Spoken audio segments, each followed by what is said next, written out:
is going on, guys? Sports Runs on Diesel back at you here with another episode, and obviously we're going to be talking about Game 2 of the NBA Finals as the Lakers take a 2-0 series lead here in the NBA Finals. And this game was a little bit more competitive than Game 1, obviously. Miami never faced a deficit larger than 18 points.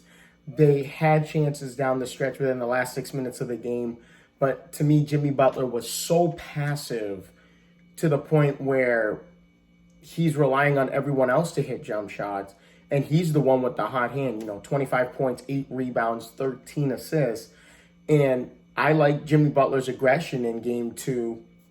Well, and he had no choice. You had no Bam Adebayo and you had no Goran Dragic. So Jimmy Butler had to be aggressive no matter what. I love what Kelly Olynyk did, 24 points, 9 rebounds. I think he hit like 4 3-pointers, kept the team involved in the game. And like I said, they never faced a deficit larger than 18 points. And I was waiting for the moment Miami was going to catch fire. And instead it turned into Jimmy Butler getting to the rim and being passive on plays that he normally goes to the rim and attacks and lays it in or draws a contact, gets the foul. So I was disappointed in Jimmy Butler's decision-making in the last 6 minutes of the game, where ultimately he was the aggressor most of the game. But their zone defense cannot do anything with this Lakers team. This Lakers team is picking this zone defense apart. Now, I will say this. LA did not particularly shoot well from the 3-ball in the first half. And to be honest, if the Lakers shot the 3-ball any better than they did last night, this is another blowout victory. And I'm not sitting here talking about Miami having chances. Miami had chances. They were down 10 with 10 minutes to go, and they have plenty of time in this ball game to make this a game and have a chance to win it and tie the series up. But their defense just couldn't get it together. There's no defensive resistance in that zone. They're picking it apart, and Anthony Davis is having an absolute field day with this zone defense. They play zone defense. It gets right to the middle of the floor. How many times did we see LeBron James last night seal off one of the smaller guards in the zone defense and touch pass it to Anthony Davis or Dwight Howard? Now, granted, Dwight Howard only scored 6 points. And that was on like the first 3 or 4 possessions of the game. But it's like Dwight Howard set the tone. Out of the first 12 points LA scored, 10 of them were in the paint. So LA made it a point to attack the paint no matter what the defense was. And LeBron obviously can get to the rim whenever he wants to, but there's not a big enough body covering Anthony Davis. And I will give Miami a little bit of credit here. They kept this a game, and like I said during the Celtics series, Miami is never, ever, ever out of a game. Even like they were down 32 in Game 1, they made it a 13-point game with 3.5, 4 minutes to go. So Miami's never out of the game, and it was great to see Kelly Olynyk be that number 2 guy for Jimmy Butler last night, and he came off the bench and did it. I will say this, Myers Leonard held his own. Defensively, honestly, there's not much you can do when you guard Anthony Davis. Let's not get it twisted here. Myers Leonard could have did a better job defensively, but Anthony Davis missed 3 or 4 field goals all game. So, Myers Leonard was not bad at all last night. I think he scored 7 points, but at the same time, though, someone's got to be there defensively and shut down this Lakers offense as they pick them apart in the zone defense. But the Lakers, once again, LeBron and AD combined for 65 points. Rondo coming off the bench, 16 points, 10 assists. Kentavious Caldwell-Pope looked atrocious in Game 2 here. 2 of 11 from downtown. I think he only had 8 points.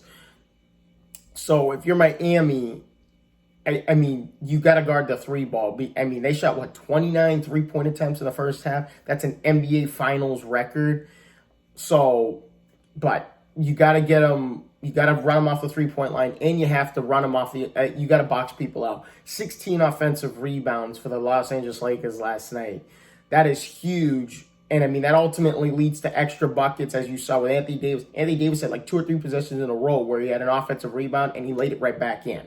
So if you're Miami, you got to put a body on people, especially Anthony Davis, who's going to be crashing the offensive glass. Dwight Howard's going to be crashing the offensive glass. So, and occasionally LeBron James crashes the offensive glass, but AD and Dwight Howard are the two guys that are going to crash the offensive glass. And if you don't box them out, they're going to make you pay. And that's what happened last night. LA, plus 26 in field goal attempts. And obviously the offensive rebounds help lead to that. They lead to 26 more field goal attempts than Miami. Miami only shot 71 field goal attempts, and they lost by 10. So if you're Miami, you got to be feeling good about yourself. Like, okay, we only lost by 10, and we didn't even shoot. Now, Miami shot over 50% from the field. They shot over 40% from downtown. But the amount of shots, the extra amount of shots and offensive rebounds that led to more shots by the Lakers obviously was the difference in this ball game. Plus 11 in rebounds, plus 10 points in the paint. And what else? If you're the LA Lakers, you keep doing what you're doing because Miami has no answer for Anthony Davis. And then when you get Anthony Davis on possession, LeBron starts going off.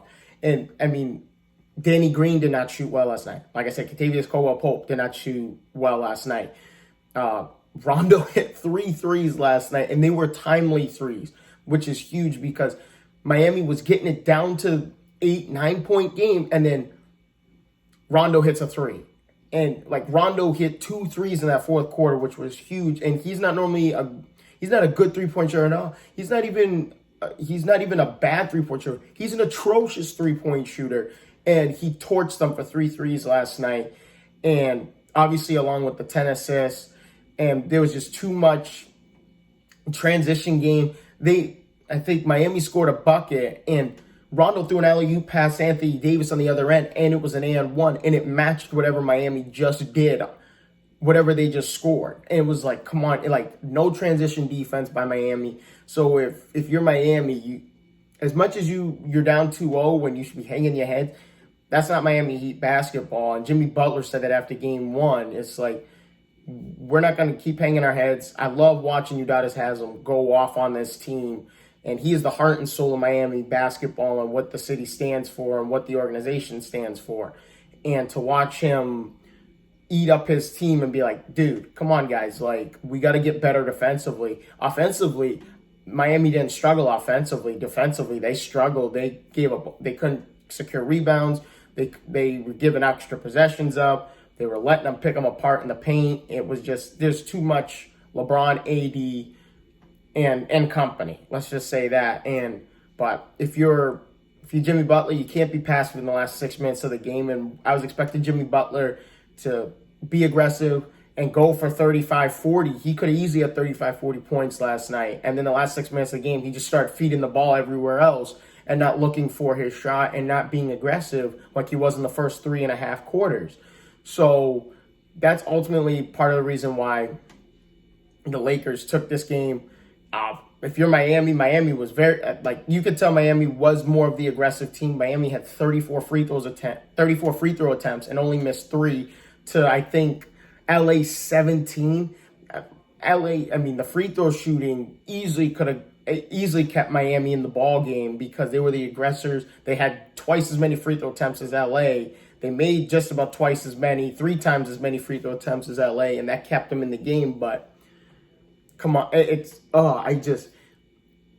part of me is rooting for Miami, but I know in the back of my mind, LA's just got too much for Miami. Now, we'll see what happens here in Game 3. There's Bam Adebayo looks like he's probable for Game 3. Same thing with Goran Dragic. It looks like they're both probable for Game 3, so they might have them back. But I'm still skeptical on Dragic with the plantar tear in his foot. And, we'll see what happens with Bam Adebayo. But Bam Adebayo is practically the only player on this team that can defend Anthony Davis and athletically. And we'll see what happens in Game 3, but I just don't see Miami. You never know. Miami could win Game 3, but it's all pending on one guy that makes this team go, and that is Jimmy Butler. Jimmy Butler did a great job facilitating and being aggressive the first 3.5 quarters, like I said, but Duncan Robinson barely got going. I mean, and I'll give the Lakers credit. They've played fantastic defense on Duncan Robinson, not letting him get going from outside. Tyler Hero, I think, had 17, but it was on like 5 of 12 shooting. So they did a pretty good job on Tyler Hero as well. But all it takes is one of those two guys to go off, and this is a different series. So if you're LA's got to continue to keep doing what they're doing, but they can't blow leads, and so far they haven't. So, but thank you guys so much for your time. Stay tuned for, obviously, analysis on Game 3 of the NBA Finals, and we will see what happens as this series goes along. Obviously, I got more NFL news coming up and such, but thank you guys so much for your time. I will see you guys on the next one. Deuces.